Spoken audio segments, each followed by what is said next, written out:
Oh, darling, ano yan? Rain dance? Sige na, ako na nga rin. Kung yan lang din ang sagot sa El Nino, magre-rain dance na rin ako.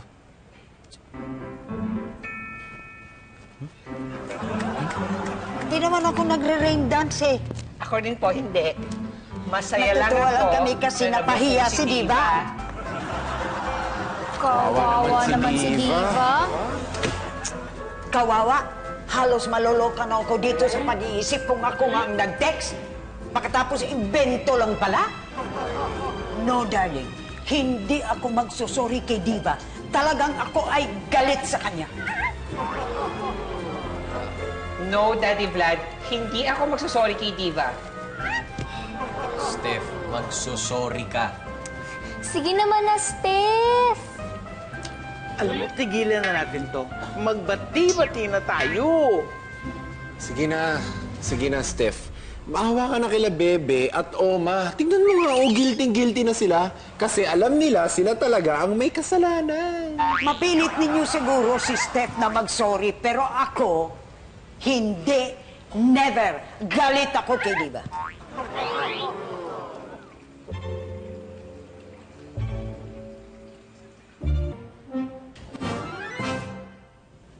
At dahil galit ako kay Diva, aaminin ko, natutuwa ako na napahiya siya. At dahil galit ako kay Diva, sasayaw ako.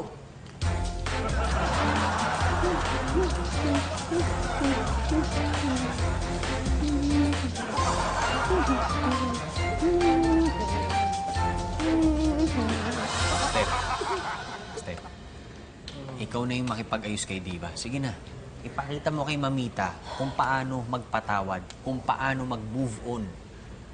Pero Daddy, bakit po ako? Eh, sino pa? Sa totoo lang, ikaw nga yung may kasalanan nito. Ikaw yung nagsimula nito. Kaso sabi mong mas magaling ka kay Diva. Lumala lang ang lahat. Oh, pag ka na. Kami na naman sisisihin mo. Okay. Tatry ko pero hindi ko mapapangako Kasi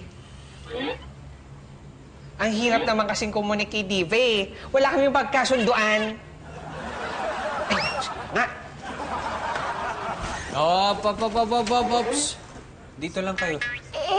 Paano po kung magkasakitan sila? Naku.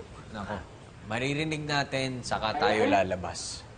Eh, paano kung may customer? Eh, kailangang magluto. Malalaman din natin dahil tsak, hahanapin ka ni Diva.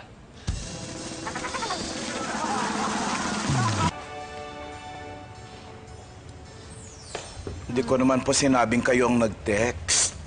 Hindi, pero may sinabi kang nag-text. Di siyempre nalito ako. Bakit mo ginawa yun? Na-insecure pagbalik kong andito na ulit si Steph.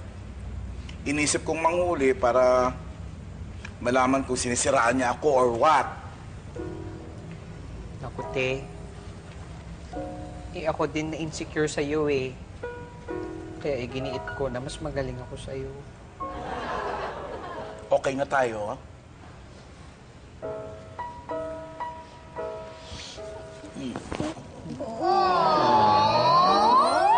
Okay na rin tayo, Mamita. Te, akalain mo kung hindi pa natin nalaman yung something ni Vivi at Baba, hindi pa tayo magkakabati. Uy, speaking of something, di ba? Opo. Pwede ba mo sabihin ninyo sa akin kung ano yung something na nangyayari dun sa yun? Sino yun? Explain naman.